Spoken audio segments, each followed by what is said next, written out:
Hello दोस्तों, कैसे आप लोग। चलिए, अभी जो पटना यूनिवर्सिटी का एग्जाम हो रहा है पैट का, ठीक है, जो आपका पटना यूनिवर्सिटी का एग्जाम है उसके लिए मॉक टेस्ट बहुत ही इम्पोर्टेंट है।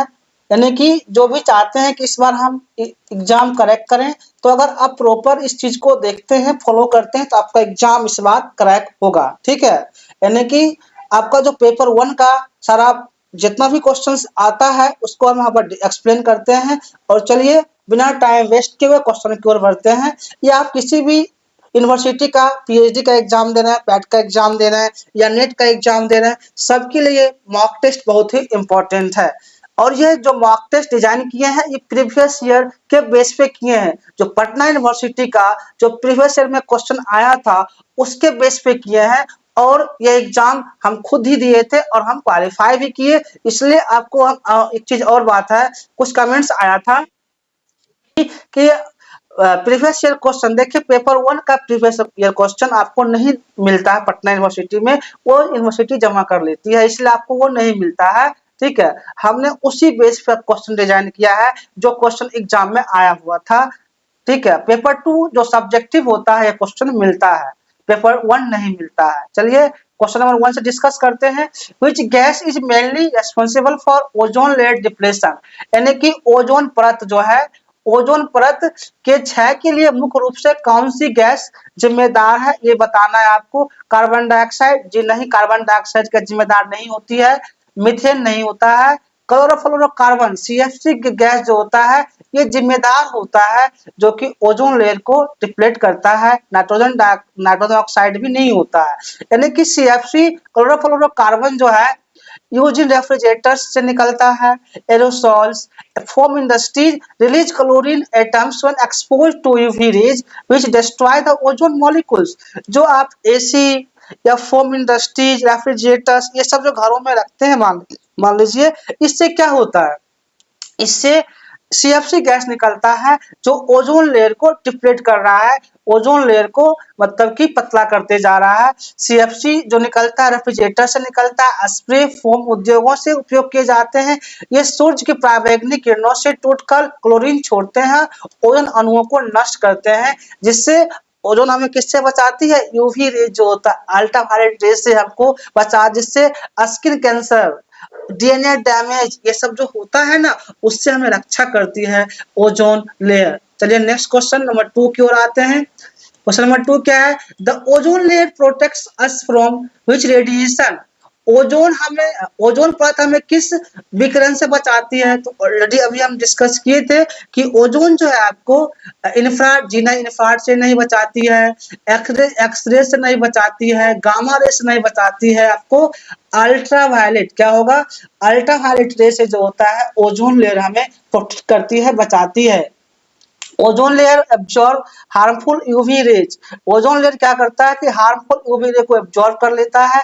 Preventing skin cancer, skin cancer से बचाव होता है। जो डीएनए डैमेज होता है उससे बचाव होता है।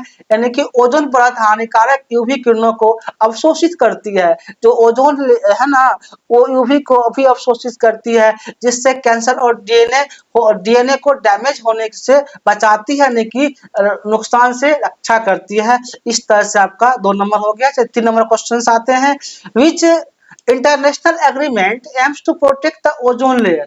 यानी कि जब ओजोन लेयर इतना इंपॉर्टेंट है तो उसके लिए भाई ये भी बनना चाहिए, प्रोटेक्शन भी होना चाहिए, ओजोन को बचाने का भी वर्ल्ड लेवल पे भी बात हुआ कि ओजोन लेयर को कैसे बचाया जाए। ऐसे तो ओजोन को हम बर्बाद होने नहीं दे सकते पूरे देश मिल करके। तो किस अंतरराष्ट्रीय समझौता ओजोन परत की रक्षा के लिए किया गया था। ठीक है, तो ये आपका मॉन्ट्रियल प्रोटोकॉल, ये जो मॉन्ट्रियल प्रोटोकॉल है ये समझौता ओजोन लेयर को बचाने के लिए किया गया था। कायटो प्रोटोकॉल जी नहीं, ये नहीं था। बेसल कन्वेंशन नहीं था। और राउस समिट जो वर्ल्ड समिट के जानते हैं, ठीक है, ये नहीं था। ये मॉन्ट्रियल प्रोटोकॉल, यानी कि the Montreal protocol 1987 regulate the substances like CFC को रेगुलेट करा, डिप्लेट ओजोन लेयर। और कभी-कभी क्वेश्चन ये भी आता है आपका एग्जाम में कि जो प्रोटेक्शन ओजोन लेयर है कब आया था, डेट क्या था। तो आप याद रखेंगे 1987 में ये समझौता हुआ था। ठीक है, 1987 में हुआ था। ओजोन क्षय करने वाले पदार्थों सीएफसी नियंत्रण का निर्णय लिया गया। ठीक, अब क्वेश्चन नंबर 4 में आते हैं। 4 क्या है, ice melting at poles is mainly due to, ध्रुवों पर बर्फ पिघलने का मुख्य कारण क्या है ये बताना है। तो ध्रुव पर बर्फ पिघलता है, इसका मुख्य कारण क्या है।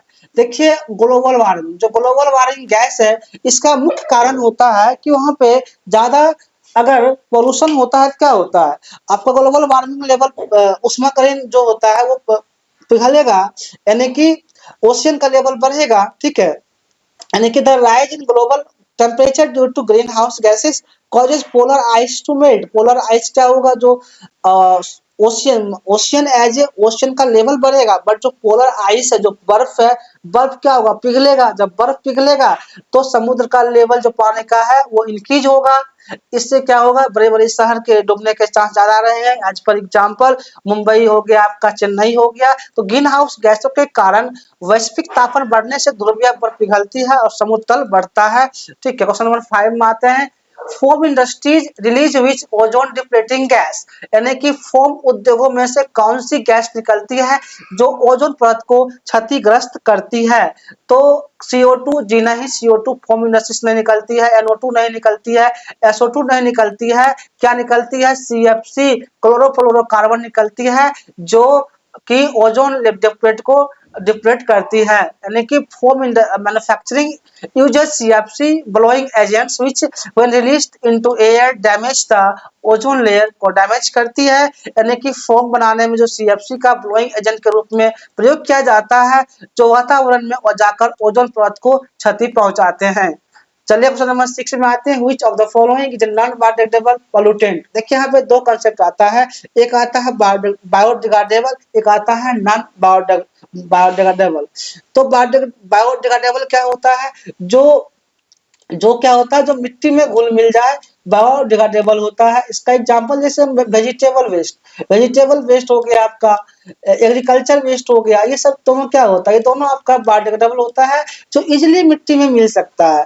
और नॉन नॉन बायोडिग्रेडेबल क्या होता है, जो मिट्टी में नहीं, जैसे प्लास्टिक पोल्यूशन सालों 100 साल 200 500 साल में भी जो है मिट्टी में नहीं मिलता है, ठीक है। वो या तो सॉइल पोल्यूशन करेगा, नहीं तो वाटर पोल्यूशन करेगा, कहें इसलिए इसे हम क्या बोलते हैं, नॉन बायोडिग्रेडेबल। यदि दो होता है, एक बायोडिग्रेडेबल होता है, दूसरा नॉन बायोडिग्रेडेबल होता है, ठीक है। इसलिए हम दोनों पॉइंट का यहाँ पर डिस्कस एक्सप्लेन किए, यानी कि प्लास्टिक इसका आंसर हो जाएगा। इससे तो आप क्लियर हो गया होगा कंसेप्ट से, ठीक है। Plastic take 100 years decompose causing soil and water pollution ही करेगा, डिकम्पोज भी होगा तो वो नुकसान ही करेगा, ठीक ना। प्लास्टिक को सैकड़ों वर्ष लगते हैं अपघटित होने में, जिससे मिट्टी और जल प्रदूषण होता है।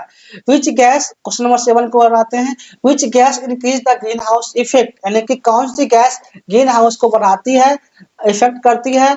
ये तो आपका ये सिंपल आंसर क्या हो जाएगा, ऑक्सीजन जी नहीं, हीलियम नहीं, नाइट्रोजन नहीं, तो आपका यहाँ कार्बन डाइऑक्साइड ऑप्शन राइट हो जाएगा, ठीक।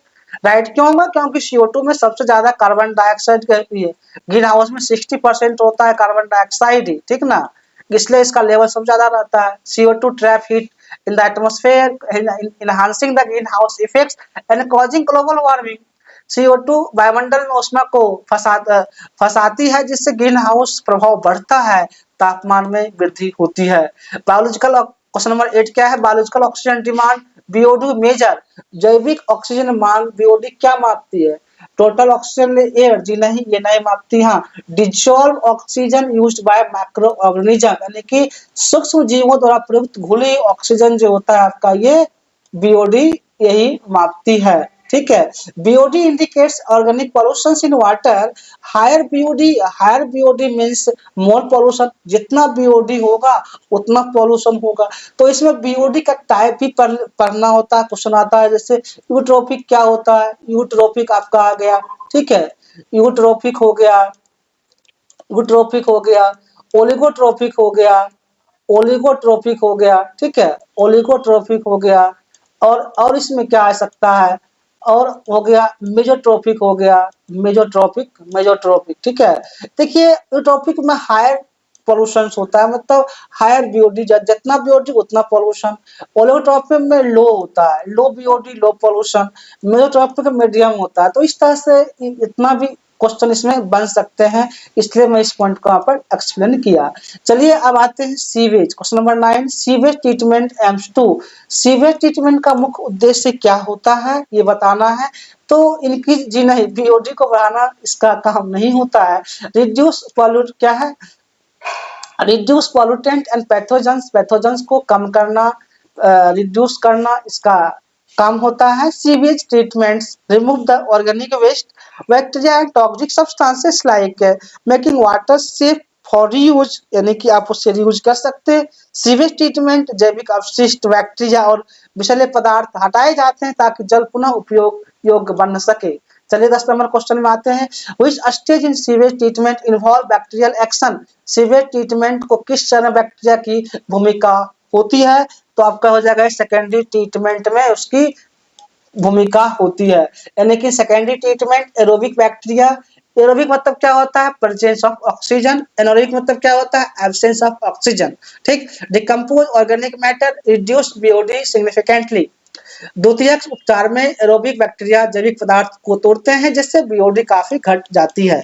चलिए 11 number question, which protocol deals with green house gas reductions, यानी कि कौन सा प्रोटोकॉल ग्रीन हाउस गैस की कमी को कमी से संबंधित है, तो इसमें आपका मॉन्ट्रियल नहीं होगा, ओजोन लेयर से संबंधित था, स्टॉकहोल्म कन्वेंशन नहीं होगा, वियना कन्वेंशन जो कि डिप्रेशन ऑफ ओजोन लेयर संबंधित है, यानी कि काइटो प्रोटोकॉल क्या होगा आपका, काइटो प्रोटोकॉल जो होता है यहाँ पर ग्रीन हाउस गैस से संबंधित है। काइटो का है, जापान में है, 1987 में शुरू हुआ, ठीक है। M to reduce the CO2 CH4 को रिड्यूस करने के लिए किया गया, यानी कि इसका उद्देश्य यही रहा। चलिए क्वेश्चन नंबर 12, बीओडी का इकाई क्या है, तो बीओडी का इकाई आपका मिलीग्राम पर लीटर का भी क्वेश्चन आ जाता है, छोटा क्वेश्चन आएगा तो आप इस तरह से इसे कर सकते हैं, ठीक। बीओडी मेजर किया जाता है मिलीग्राम पर ऑक्सीजन ऑफ यूज्ड पर litre of water sample.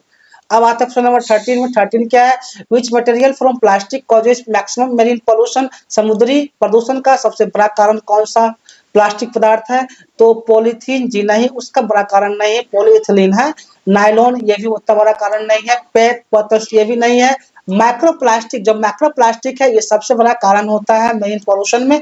Micro plastics enter the food chain, जो पूरे फूड चेन सिस्टम को बिगाड़ देता है। Organism causes severe health hazards, यानी कि फूड चेन क्या होता है, phytoplankton, जूप्लैंक्टन, small fishes, large fishes, words, human, इस तरह से फूड श्रृंखला को बिगाड़ देगा। ताकि अगर मान लीजिए आप पोल्यूशन ओशियन में करते हैं तो ओशियन से ह्यूमन तक आता है, ये फूड चेन जुड़ा हुआ है, यानी कि सभी के स्वास्थ्य पे भी प्रभाव पड़ेगा। सूक्ष्म प्लास्टिक समुद्री जीवों के माध्यम से खास श्रृंखला में प्रवेश करते हैं और गंभीर स्वास्थ्य समस्या उत्पन्न करते हैं, सभी को लपेटा में ले लिया जाता है। इसलिए कम से कम प्लास्टिक पोल्यूशन करना चाहिए। माइक्रो प्लास्टिक, जो छोटे छोटे प्लास्टिक जो हम ओशियन में करते हैं कम से कम करें, जिससे कि बचा जा सके। चलिए क्वेश्चन नंबर 14 में आते हैं, which of the following control air pollution effectively, निम्न में से कौन सा उपाय वायु प्रदूषण को प्रभावी रूप से नियंत्रित करता है, तो इलेक्ट्रोस्टैटिक प्रेसिपिटेटर ये काम करता है, ठीक है। Electrostatic precipitators remove the fine dust and smoke particles from industrial emission, विद्युत स्थैतिक अवक्षेपण जो सूक्ष्म धूल और धुएं के कणों को औद्योगिक उत्सर्जन करते हैं उसे हटाते हैं, उसे कम करते हैं, ठीक है। अब एक क्वेश्चन और है, which Indian law control water pollution, कौन सा भारतीय कानून जल प्रदूषण को नियंत्रित करता है। 1974 जो वाटर कन्वेंशन है, इसमें वाटर के लेवल को देखना और उसको कंट्रोल करना 1974 वाटर पोल्यूशन एक्ट के तहत ही किया जाता है, यानी कि this act empower pollution control boards monitor and control the industrial and domestic water waste, ठीक ना। यह अधिनियम प्रदूषण नियंत्रण बोर्डों को औद्योगिक और घरेलू अपशिष्ट को निगरानी और नियंत्रण देता है। अब आते हैं कॉम्प्रिहेंशन, देखिए कॉम्प्रिहेंशन बहुत ही इंपॉर्टेंट है। पटना यूनिवर्सिटी में कम से कम 5 क्वेश्चन तो आना ही आना है, कॉम्प्रिहेंशन 5 क्वेश्चन फिक्स रहता है। किसी भी पीएचडी पैट एग्जाम यानी कि आपका 10 नंबर इसमें आएगा, ये 10 नंबर अगर कर लेते हैं तो 10 नंबर आपका रिजर्व रहेगा। इसमें ज्यादा कुछ करना नहीं है, आपको कंसंट्रेशन बनाना है और कीवर्ड क्या करना है, कीवर्ड भी खोजना है कि कीवर्ड क्या हो सकता है। आप जब इसको कॉम्प्रिहेंशन को पढ़ेंगे, ठीक है, पढ़ने के बाद आप कीवर्ड, ठीक है, कीवर्ड जब आप देख लेंगे, कीवर्ड जब आप देख लेंगे तो क्या होगा, आपको यहाँ पे बहुत सारा ये पॉइंट क्लियर हो जाएंगे कि आप क्वेश्चन को करेंगे कैसे। आप एक बार सिंपली थ्योरी सेक्शन को पढ़ लें, क्वेश्चन को पढ़ें, ताकि आपको क्वेश्चन से लिंक मिलेगा थ्योरी सेक्शन यानी कंप्रीहेंशन, इससे आप क्वेश्चन को कर सकते हैं। लेकिन यहाँ पे सबसे ज्यादा आवश्यकता होता है कंसंट्रेशन का। अगर आप कंसंट्रेशन से पढ़ते हैं, हर एक लाइन को समझ रहे हैं, तो आप क्वेश्चन इजिली कर सकते हैं और आपका 10 नंबर आएगा। ठीक है, जो कि सिलेक्शन के लिए बहुत ही इंपॉर्टेंट है। 10 मार्क्स बहुत ही इंपॉर्टेंट होता है। ठीक ना। कोरोना वायरस जो 2019 में आया, कोविड-19 is caused by SARS COVID 2 virus, यानी कि मेंबर ऑफ द किस मेंबर से है, मेंबर है ना, member of the corona virus member इसका है। ठीक ना, फैमिली है। और ये जो वायरस है क्या है, सिंगल स्टैंडर्ड प्रोजेक्ट। देखिए यही सब की पॉइंट है जो हम घेर रहे हैं ना, ये सारा की पॉइंट है। अगर आप पढ़ेंगे ना तो सब समझ में आ जाएगा, एकदम इजी लैंग्वेज में। आपका कोई डिफिकल्ट नहीं है कि बड़े लैंग्वेज है समझ में नहीं आएगा, ये सब बातें नहीं होती है। ठीक है, single standard positive sense RNA genome. ठीक है, ये लिपिड इन्वेलप यानी कि विच, इसका करेक्टर क्या है भाई, करेक्टर है spikes S glycoproteins responsible for attachment of host cell से अटैचमेंट होता है। ठीक ना, यहाँ जो the spike of protein bind जो होता है ना, ACE2 एंजियोटेंसिन कन्वर्टिंग एंजाइम 2 से बाइंड होता है, जिसमें रेस्पिरेटरी एपिथेलियल सेल्स होता है, allowing viral entry and replication. ठीक है, अब यहाँ हम देखते हैं कि कोरोना वायरस सबसे पहले फैला कहाँ से, वुहान। एक चाइना में शहर है, वुहान शहर है। ठीक है, वुहान, यहाँ से फैला कोरोना वायरस 29 रेपिडली, बहुत ज्यादा तेजी ग्रो करा। यानी कि इसको लीडिंग कौन करा, तो वर्ल्ड हेल्थ ऑर्गेनाइजेशन WHO। यहाँ क्वेश्चन बनेगा कि WHO जो है इसको लीडिंग किया। डिक्लेयर ए पेंडेमिक, इसको डिक्लेयर किया गया मार्च 2020। कोविड-19 primary affect the respiratory system को ही डैमेज कर, जो आप सांस लेते हैं उसी को डैमेज कर देगा, रेस्पिरेटरी सिस्टम को डैमेज कर रहा था। Severe involve multiple organs to due to systematic inflammation cytokine storms. अब आते हैं साइंटिफिक रिसर्च करके इसको वैक्सीन बनाया गया जिससे इसे कंट्रोल किया जा सके। ठीक है, mRNA बेस्ड वैक्सीन जो था, फाइजर था, बायोटेक था, मॉडर्ना था। Vector based Oxford AstraZeneca, Sputnik 5, ये सब बना। आरटीपीसीआर का मेन टेस्ट क्या है, डायग्नोज करने का तरीका जो था, the use of RTPCR reverse transcription polymerase chain. ठीक है, become the gold standard diagnosis by detecting viral RNA. इससे इसको टेस्ट किया गया कि किसके पास किसको कोरोना है, किसको कोरोना वायरस नहीं है। प्रिवेंटिंग, इसका बचाव क्या है, तो प्रिवेंटिंग इसका मास्किंग, प्रॉपर मास्क कवर करने से बचाव होता है। फिजिकल डिस्टेंसिंग, फिजिकल डिस्टेंस, दूरी बना के रखना। हैंड हाइजीन, हाथ को अच्छी तरह सैनिटाइज करना। Vaccinations have proven the effect to controlling the transmissions. Continuous genomic surveillance of viral variant like delta, omicron, ये सब वायरस खोजा गया। ठीक है, remains crucial for updating vaccines and public health strategy। उस तरह से हिंदी में है। ठीक है, हिंदी क्या, कोरोना वायरस कोविड-19 एक समग्र बीमारी है जो कि वायरस के कारण फैलती है। ये किस फैमिली आती है, तो कोरोना वायरस परिवार के सदस्य हैं। एकल सूत्री positive RNA genome standard genome होता है, एक लिपिड से घिरा होता है, झिल्ली होता है, ग्लाइकोप्रोटीन अटैचमेंट करते हैं। AEC2 रिसेप्टर्स होता है। ठीक है, ये सब जो भी है आपका उसी का इंग्लिश का हिंदी किया गया है। ये रेस्पिरेटरी सिस्टम को डैमेज करता है। ये WHO ये मतलब कि इसको जारी किया कि पेंडेमिक है।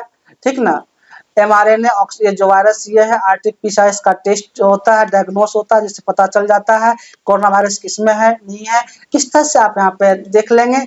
और जो इस वायरस के नया रूप क्या है, वेरिएंट जो डेल्टा हो गया आपका, ओमिक्रॉन हो गया, ये दोनों वायरस का नया रूप हो गया। ठीक, अब आते हैं क्वेश्चंस जो अभी हम आपको करवाए हैं, यही क्वेश्चंस उसी के बेस पे है। तो देखिए क्या है, SARS-CoV-2 belongs to which family of virus. SARS-CoV-2 किस वायरस परिवार से संबंधित है, तो यहाँ देखें लिखा होगा आपका किस परिवार से, corona virus disease SARS-CoV-2 member of A coronavirus है ना, मेंबर ऑफ ए कोरोनावायरस। यहाँ भी आए आप, यहाँ भी होगा।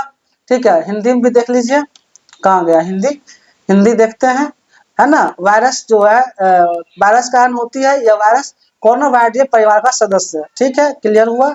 इस तरह से आप करेंगे तो आपका पूरा आंसर यहाँ निकलते जाएगा। इसका आंसर ये हो जाएगा।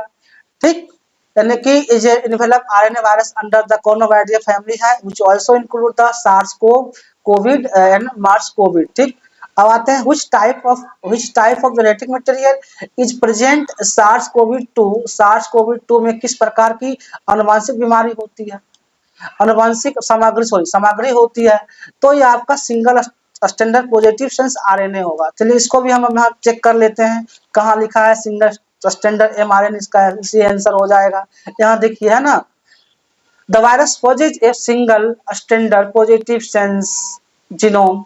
ठीक, यहाँ भी आए हैं, यहाँ भी आएंगे हिंदी में भी, तो यहाँ पे लिखा होगा है ना, इसमें एक एकल सूत्री positive RNA genome standard positive sense RNA होता है। अब यहाँ ऑप्शन में आ जाए तो है ना, single standard which type of genetic material present in SARS-CoV-2 क्या है, सिंगल स्टैंडर्ड। चलिए अब आते हैं 18 number question, the spike S protein of SARS-CoV-2 help in, किसमें हेल्प करता है ये कोविड 2 जो है। ठीक है, तो इसका आपका हो जाएगा होस्ट सेल अटैचमेंट एनएनटी। चलिए इसको भी हम दिखा देते हैं आपको, आप जब पढ़ेंगे इसको तो सही से आपका आंसर आएगा। ठीक है, और चलिए होस्ट सेल वाला था ऑप्शन, तो यहाँ देखते हैं enclose the envelope BS practice spike glycoproteins host cell है ना, ग्लाइकोप्रोटीन होस्ट सेल। यहाँ देखिए होस्ट सेल है, कहाँ गया क्वेश्चन आपका, the spikes proteins of SARS-CoV-2 helps in host cell attachment हो गया। अब आते हैं 19 number question, which receptors on human cells is recognized by SARS-CoV-2 question वो किस रिसेप्टर्स को पहचानता है, तो आपका ये हो जाएगा यहाँ पे ACE2 को पहचानता है। चलिए यहाँ पर देखते हैं ACE2 है कि नहीं है। इस तरह से आपको एग्जाम में भी देखना होगा, तभी आप क्वेश्चन कर पाएंगे। ठीक है, कहाँ क्या है, the spike protein binds specifically to the ACE2 angiotensin converting enzyme to receptors found on human respiratory epithelial cells। यहाँ पे मिल गया आपको। ठीक है, यहाँ पे आए देखें, यहाँ ACE2 है जो कुछ रिसेप्टर्स है, highly expose lungs and heart को एक्सपोज करता है, viral entry point. Question number 20 क्या है, Which test is considered the gold standard of COVID-19 में कौन सा टेस्ट स्टैंडर्ड्स है, तो RT-PCR टेस्ट। कौन सा टेस्ट होता है, RT-PCR टेस्ट जो होता है स्टैंडर्ड। यहाँ देखें, आपको ये कॉम्प्रिहेंशन जो है पढ़ेंगे तो आप कर लेंगे है ना। As major break the use of RT-PCR reverse transcription of polymerase chain reactions become the gold standard diagnostic RNA है। इस तरह से आप यहाँ पे करेंगे। अब आप यहाँ पे दिखा देते हैं आपको आंसर ऑप्शन।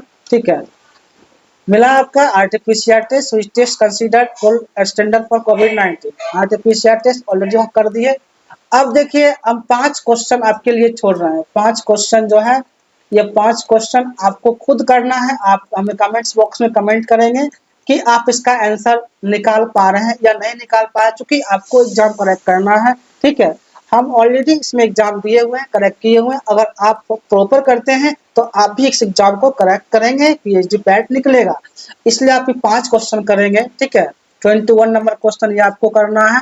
ठीक, 22 नंबर क्वेश्चन ये भी आपको करना है। हम यहाँ पे जो है थोड़ा सा टाइम दे देते हैं ताकि आप क्वेश्चन को सही से पढ़ के क्वेश्चन कर सकते हैं। ठीक, अब आते हैं क्वेश्चन नंबर 22 भी आपको करना है, यानी कि 2 नंबर क्वेश्चन है, 5 क्वेश्चन आप करेंगे। ठीक, फिर 23 नंबर क्वेश्चन ये भी आप करेंगे। और क्वेश्चन जहाँ भी दिक्कत होगा, क्वेश्चन नहीं बनेगा, आप कमेंट्स कर सकते हैं, ये भी क्वेश्चन आप खुद करेंगे। ठीक, क्वेश्चन नंबर 4 यानी कि 24 ये भी आप खुद करेंगे, पढ़ेंगे और क्वेश्चन करने की कोशिश करेंगे। ठीक, क्वेश्चन नंबर 5 यानी कि 25 ये भी आप खुद करेंगे। ठीक है, आपको जहां भी मान लीजिए इसमें दिक्कत हो, आप हमसे मतलब कि कमेंट्स कर सकते हैं। जो भी आंसर करेंगे आप कमेंट बॉक्स में कमेंट करिएगा कि आपका आंसर सही है या गलत है। उसके बाद हम आपको हर कमेंट्स का रिप्लाई देते हैं, और आपका भी जो भी कमेंट्स रहेगा, जो क्वेश्चन में समझ में नहीं आता वो भी कर सकते हैं। और ये 5 क्वेश्चन आप प्रैक्टिस करके देखिए कि आपसे क्वेश्चन बन पा रहे हैं कि नहीं बन पा रहे हैं। तो देखिए अभी हम आपको एक सिंपल जो होता है कॉम्प्रिहेंशन दिए हैं। ठीक है, सिंपल टेस्ट के बेस पे ही दिए हैं। इसी टाइप से एग्जाम में क्वेश्चन भी रहेंगे, और इसके बाद भी हम कोशिश करते हैं कम्प्रीहेंशन क्वेश्चन इसमें लाएँ, ताकि आपका 10 नंबर सिक्योर रहेगा। और आपको जहाँ भी दिक्कत हो, जो भी प्रश्न मतलब क्वेश्चन समझने में, आप कमेंट्स कर सकते हैं। हमारे टीम के द्वारा आपको प्रॉपर रिप्लाई दिया जाता है। चलिए यहीं पे एंड करते हैं। Thank you watching for this lecture.